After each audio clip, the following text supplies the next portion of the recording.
Now, I think everybody who uses PayPal probably has had an experience where like you get your money held or you get blocked, and so it's not perfect by any means, but because they were able to crack that fraud detection model, that's why they were able to move tons of money online with very little hoops for the user.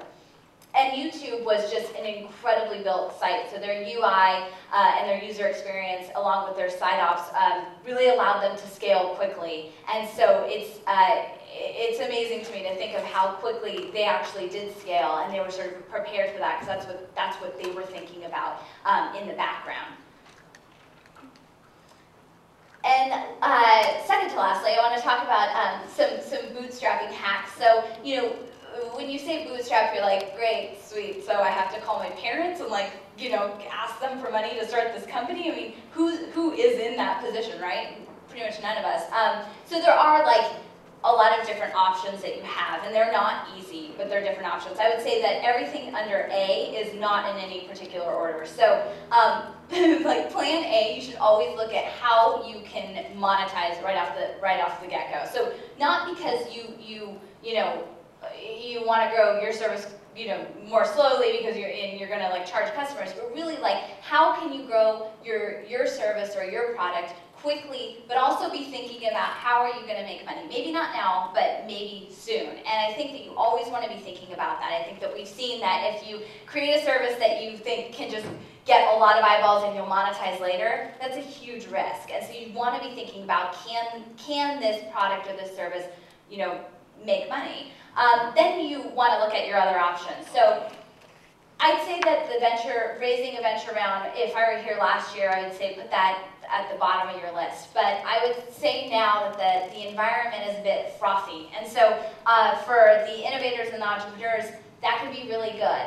It can also be bad. So it's an environment in which you see very, very large valuations start to skew the market. And so I'd say that if you were to go out right off the get-go and pitch VCs, that you just really want to be careful that you're not raising more than you need, and that you're looking at you know, the viability of being able to deliver what you say you're going to deliver. And I have one more tip for pitching VCs, which is at FX and MTV, we always had this statement, you know, when we meet with creative types, and I took tons of pitches every week, but it was, you know, bring the tape. And we always wanted to see that you were really committed to the idea and that you'd actually found a way to shoot some tape. Like, you know, a paper pitch telling us, you know, act 1, 2, and 3, that's good. I mean, sometimes that would work if you were like a really, you know, talented writer and you had a completely finished script. But the 2 shows that I worked on that were really successful that I thought, you know, were a real success story were Jackass and It's Always Sunny in Philadelphia. And both of them came in with tape. So Jackass, they had filmed like, I don't know, 7 hours or something of like, you know, it was just like, and some of that footage was actually used in the show. And then It's Always Sunny in Philadelphia, they had gone out and shot a pilot for like $5,000 or less. And that pilot was actually recreated for the first episode of It's Always Sunny in Philadelphia. And so, I mean, that was a no-brainer for us when we saw the tape. So as that relates to what we're talking about today, I would say that you want to come in with as finished of a product as possible. You're not going to have a live service that's running and has a ton of users. That's great if you do, by the way.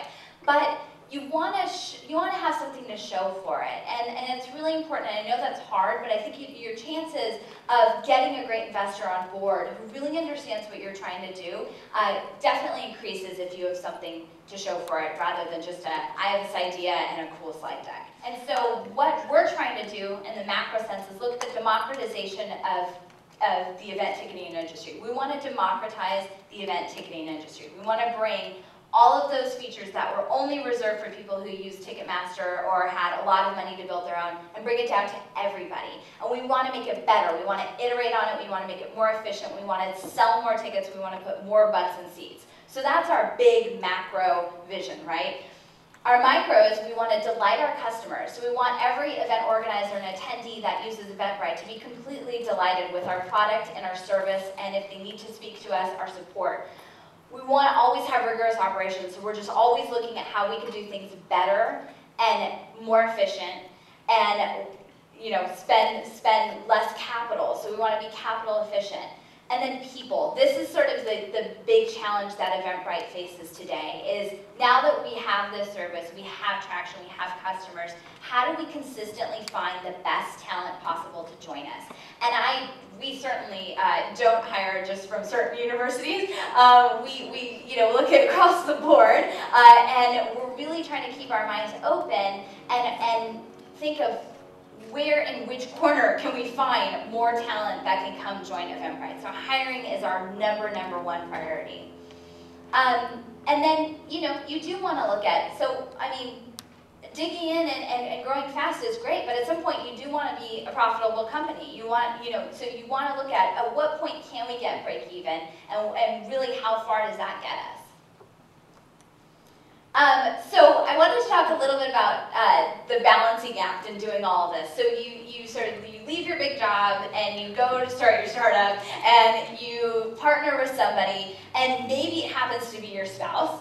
And so that's sort of my precarious situation one, is any partner, you could just so happen to be married to them. It's sort of this situation in which you have to approach delicately, which is, you got to come up with a motto and stick with it. And so what we did was, Kevin and I love to get advice from, I'd say Kevin loves to get advice from a lot of people, and I have now adopted that. But we're really open to advice and feedback, and so we went out and found Michael and Sochi Birch, who founded WIB, and we asked them, so you guys are successful, and it doesn't look like you're about to kill each other. How did you found a company together and stay married?